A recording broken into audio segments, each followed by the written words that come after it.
Dr. Sarah Chen woke up in a Prague hotel room with blood on her hands and a memory so vivid it burned through her mind like fire.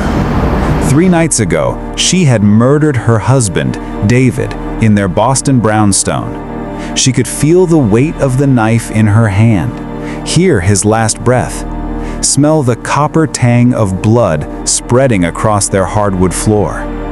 Every detail was crystal clear. The crack in their bedroom ceiling, the way he hummed while cooking, the exact weight of their wedding rings. 5 years of marriage, 5 years of memories. There was only one problem. She had never been to Boston. She wasn't married, and according to her passport, she was a neuroscientist from London who had arrived in Prague just yesterday for a conference. Sarah stared at her reflection in the bathroom mirror, washing her hands obsessively. The memories wouldn't stop flooding her mind. She knew David's coffee order by heart. Large Americano, extra shot, splash of oat milk. She knew the location of every book on his shelf. She knew where they hid the spare key to their brownstone. But none of it was real. With trembling hands, she called her colleague back in London. Dr. James Okonkwo answered on the 3rd ring. "James," she said, her voice shaking. I need you to tell me something. Am I married?" There was a long pause. "What? Sarah, you've been single since your divorce 3 years ago. Are you all right?" She wasn't all right. She searched her phone desperately for proof. Photos, messages, anything that connected her to David or Boston. Nothing. Her phone showed her real life. London, her lab, her research. No husband, no brownstone, no David. But when she closed her eyes, she could navigate their home perfectly. She knew which floorboard creaked near the bedroom, what brand of coffee they kept in the cupboard, the password to his laptop. Sarah did something insane. She booked a flight to Boston. 24 hours later, Sarah stood outside 247 Marlborough Street in Boston's Back Bay neighborhood. The brownstone was real. Red brick, black shutters, window boxes with dead geraniums. Exactly as she remembered.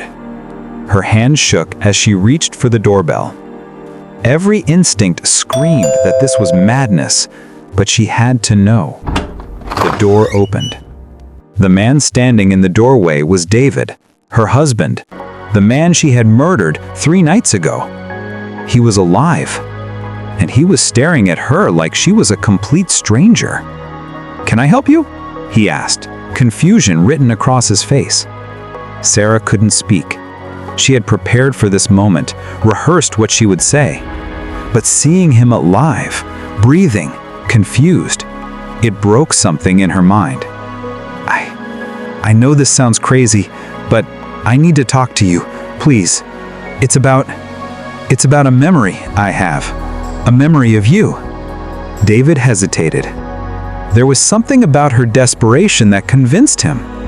Maybe it was curiosity, maybe pity.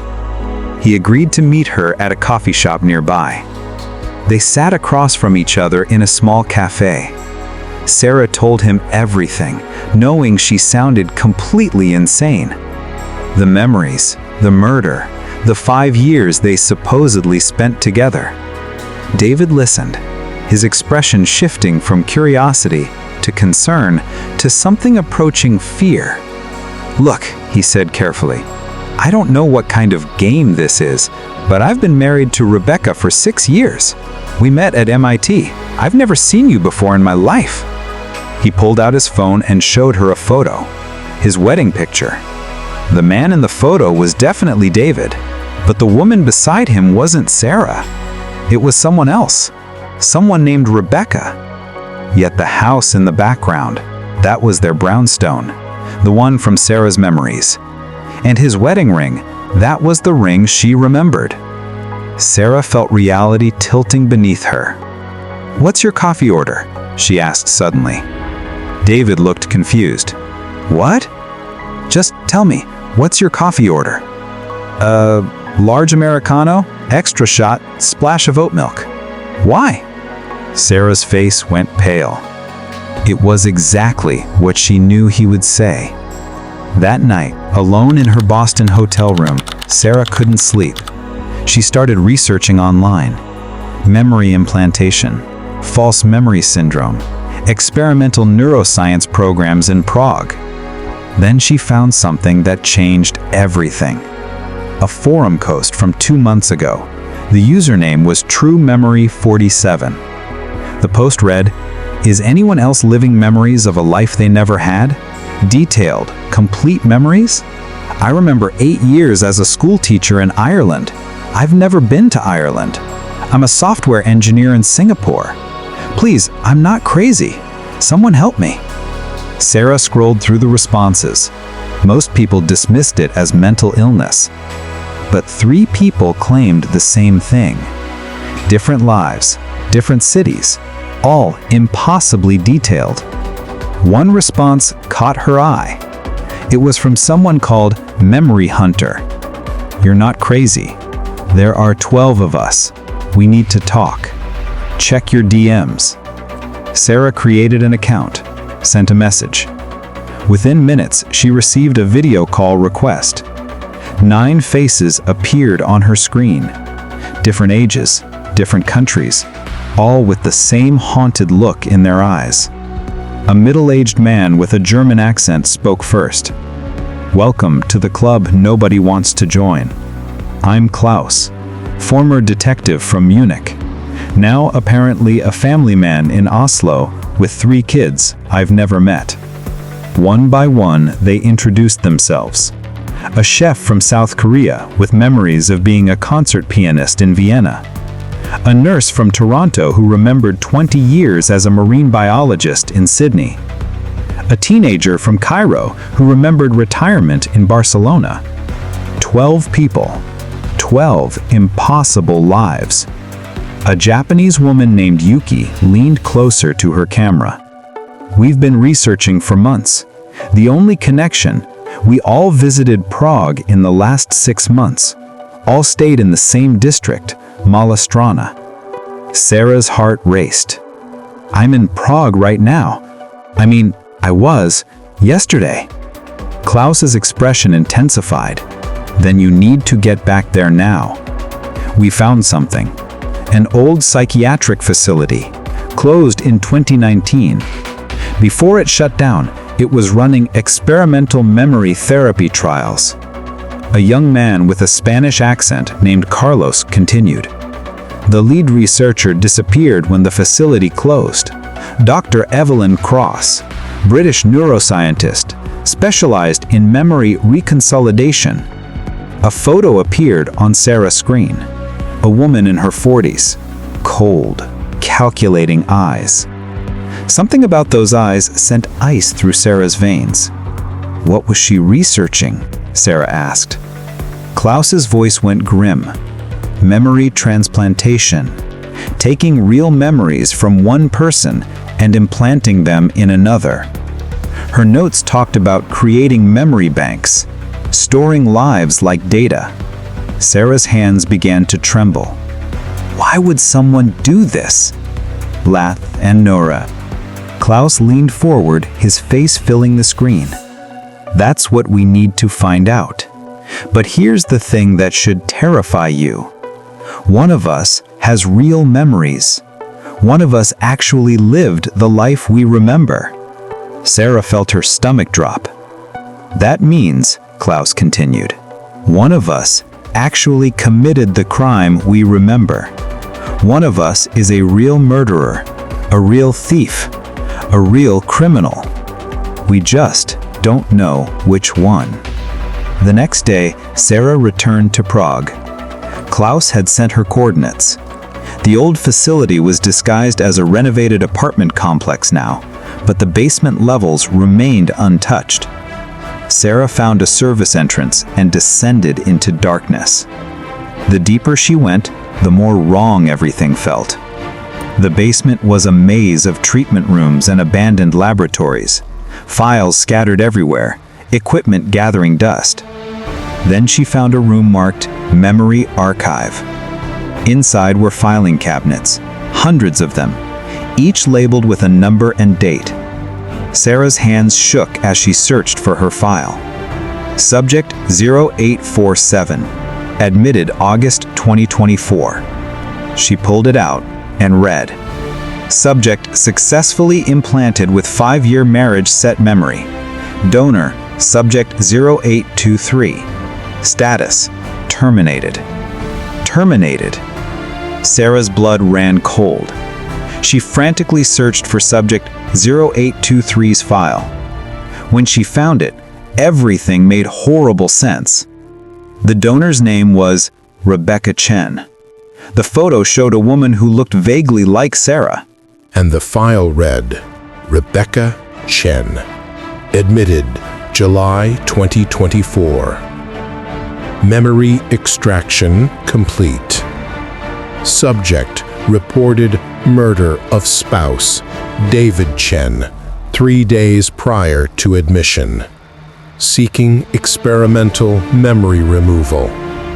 Status: terminated. Sarah stumbled backward, the file falling from her hands. The truth crashed into her like a tidal wave. Rebecca Chen had murdered her husband David.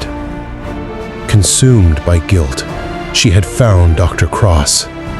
Cross had promised to remove the memory, make it like it never happened. But Cross didn't just remove the memory, she harvested it. She took Rebecca's memories and implanted them into Sarah, an experiment in distributed memory storage. Sarah grabbed more files with shaking hands. 12 subjects, 12 memory donors, all terminated. A school teacher who embezzled millions, a pianist who caused a fatal car crash, a marine biologist who let someone drown, a father who abandoned his family. Each donor had come to erase their guilt. Each had their memories harvested and distributed to the 12 carriers, and then killed. At least, that's what Sarah thought. Sarah found a locked door at the end of the corridor. The sign read, Active Storage. The lock was still powered, still active. She smashed it open with a fire extinguisher. Inside was a server room, humming with life. Screens showing vital signs, medical equipment beeping steadily. And 12 beds, with 12 bodies. The memory donors weren't dead. They were alive, suspended in medical comas, being kept as living memory banks. Sarah moved from bed to bed in horror. There, in the last bed, was Rebecca Chen. Still breathing, still dreaming, her eyes moving rapidly under closed lids. Sarah realized with growing horror, if the donors died, would the implanted memories die too? Is that why Cross was keeping them alive? A voice came from behind her. You shouldn't have come here. Sarah spun around. Dr. Evelyn Cross stood in the doorway, holding a syringe. The experiment isn't finished, Cross said, her voice cold and clinical. You're compromising years of research. Sarah backed away slowly. You're keeping them as prisoners. You stole their memories and gave them away. Cross stepped forward. I gave them what they wanted, freedom from guilt, and I'm proving that memory is transferable, storable, immortal. Do you know what this means for humanity? It means you're a psychopath, Sarah said. Cross lunged. Sarah dodged, and they struggled near the servers. Machines beeped frantically. Alarms began to blare. In the chaos, Sarah's hand caught a cable. She pulled. The vital signs on the monitors began to drop. "No!" Cross screamed. "You'll kill them all!" Sarah froze, her hand on the disconnected cable. She looked at the monitors, at the bodies, at Cross. "What happens to us if they die?" Sarah asked, her voice breaking.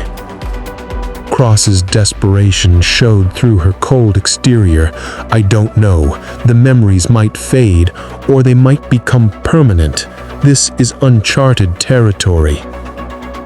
Sarah looked at Rebecca Chen, the woman whose guilt she carried, whose murder she remembered committing, whose life had become hers. "Then let's find out," Sarah said, and she pulled the remaining cables. The machines powered down. The humming stopped. For 10 seconds, everything was silent. Then, Rebecca Chen gasped awake. All 12 donors woke up simultaneously, gasping, confused, terrified. The facility erupted into chaos as 12 people who had been in medical comas tried to understand where they were. Rebecca's eyes found Sarah across the room. "Who are you?" Rebecca asked, her voice hoarse. "I'm the person carrying your memories.